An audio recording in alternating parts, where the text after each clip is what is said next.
Assalamualaikum warahmatullahi wabarakatuh. Berjumpa lagi dalam video pembelajaran kimia kali ini. Topik kita kita bahas hari ini adalah kalorimetri atau pembahasan tentang kalor. Nah, ada dua rumus yang sering digunakan dalam pembahasan kalorimetri, yaitu yang pertama Q sama dengan MC delta T atau macap. Kemudian yang kedua Q sama dengan C dikali delta T. Di sini ada penjelasan beberapa rumus, beberapa keterangan, yaitu Q adalah kalor, satuannya joule atau kalori ya, cuman biasanya di sini satuannya joule. M adalah massa zat yang suhunya berubah.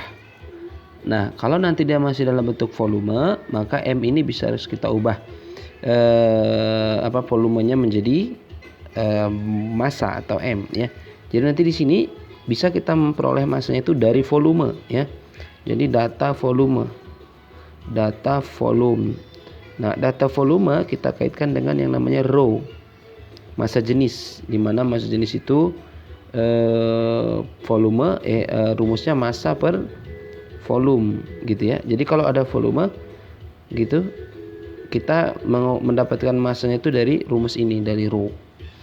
Nah, kalau air biasanya ya rho air sama dengan 1 gitu ya. 1 kg per liter atau 1 gram per mililiter. Baik, itu untuk memperoleh massa. Kemudian CP itu adalah kalor jenis atau kalor spesifik. Satuannya adalah joule per gram kali Celsius. Kemudian delta T adalah perubahan suhu dalam Celsius, yaitu T2 kurang T1. Tidak perlu diubah ke Kelvin, tidak perlu diubah ke dalam bentuk suhu yang lainnya. Cukup dalam bentuk Celsius. Kemudian C besar adalah kapasitas kalor, satuannya joule per Celsius. Ini dua rumus tentang kalorimetri. Kemudian nanti sering dikaitkan kalor ini dengan yang namanya perubahan entalpi atau delta H. Kalau ditanya delta H, perubahan entalpi, di mana satuannya kilojoule per mol, rumusnya adalah min Q per mol. Jadi Q yang kita dapat dari atas tadi kita bagi dengan molnya. Mol itu dapat dari mana? Mol itu diperoleh dari gram per mr dari senyawanya, biasanya seperti itu. Oke, kita langsung aja masuk kepada soalnya. Ini adalah soal SNMPTN 2009. Kalor yang dibebaskan pada pembakaran 1 gram C2H2. Jadi di sini ada C2H2 sebanyak 1 gram. Kemudian dapat menaikkan suhu 1 liter air dari 25 menjadi 77 derajat Celcius. Massa jenis air 1 gram per mililiter. Jika kalor jenis air diketahui adalah 4,2 joule per gram kali Celcius, maka kalor pembakaran gas C2H2 dinyatakan dalam kilojoule per mol. Nah, ini kilojoule per mol ini artinya dia adalah delta H tadi. Nah, delta H tadi rumusnya adalah min Q per mol, di mana ada kalor jenis. Oke, kita buat aja dulu yang diketahui apa-apa saja ya. Yang diketahui dari soal ini adalah pertama, gram dari C2H2 sebanyak 1. Kemudian kita juga bisa dong menghitung MR-nya, MR C2H2. Ingat kan menghitung MR? 2 kali ARC gitu ya, ini kelas 10. 2 kali ARH berarti nanti sama dengan 2 kali 12 tambah 2 kali 1, 24 tambah 2, 26. Ya kan, MR-nya 26. Kemudian 1 liter air. Jadi ada air sama dengan 1 liter.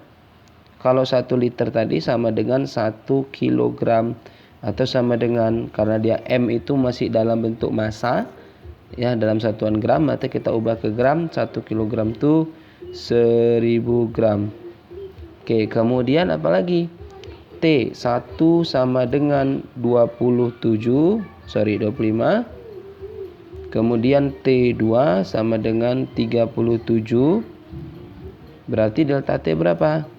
Delta T adalah T2 kurang T1.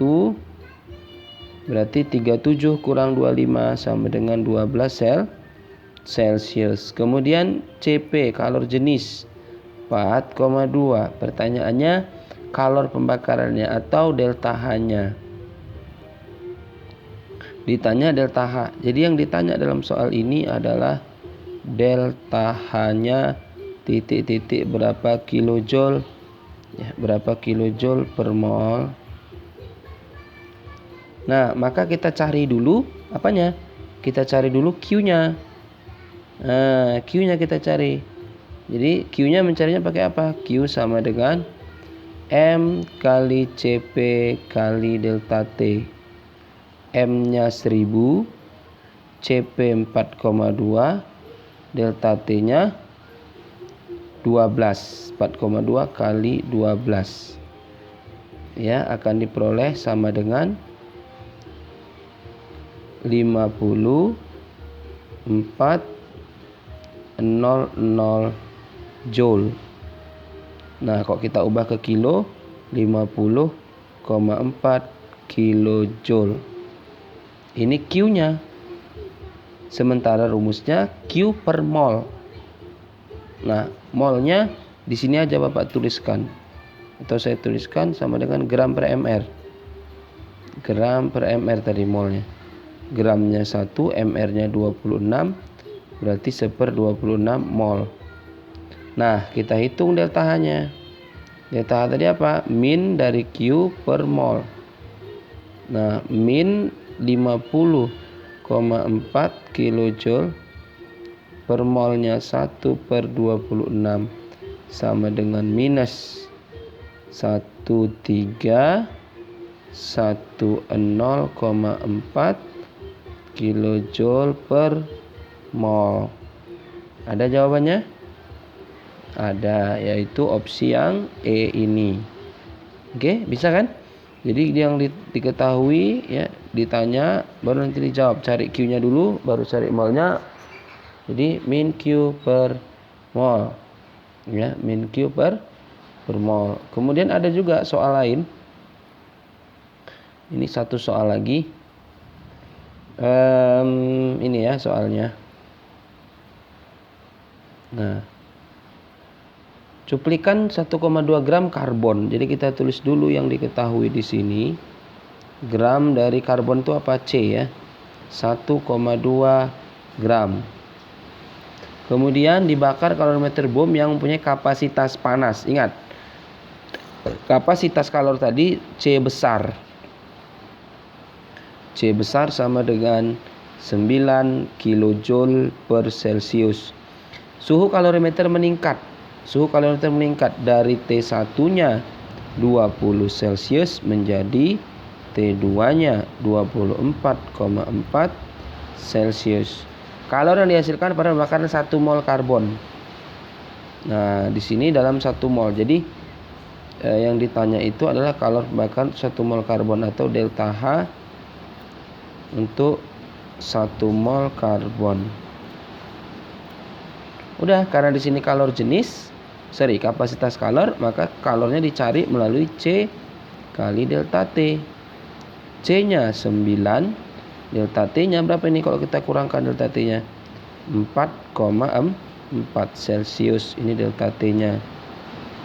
Kita kurangkan aja ya, T2 kurang 1, 4,4. Kalikan 9 dikali 4,4. 9 kali 4,4 berapa? 39,6. Ini satuannya sudah kilojoule. Kenapa kalau langsung kilojoule? Karena dia C-nya dalam kilojoule. Nah, baru cari molnya. Molnya sama dengan gram per mr, gram per AR. Gramnya 1,2, AR-nya 12, 0,1. Baru cari delta H-nya. Delta H sama dengan min dari Q per mol. Berarti min 39,6 kilojoule per mol, 0,1 mol. Min 396 kilojoule. Nah, kenapa di sini nggak ada lagi minnya?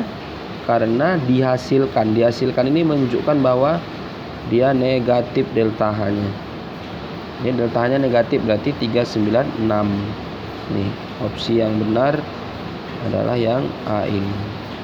Oke, bisa? Ini dia rumusnya. Q sama dengan MC delta T atau Q sama dengan C kali delta T. Gimana nanti untuk mencari kalornya atau delta H-nya? Nanti min Q per mol. Demikian, terima kasih. Semoga ada manfaat dan berkah. Assalamualaikum warahmatullahi wabarakatuh.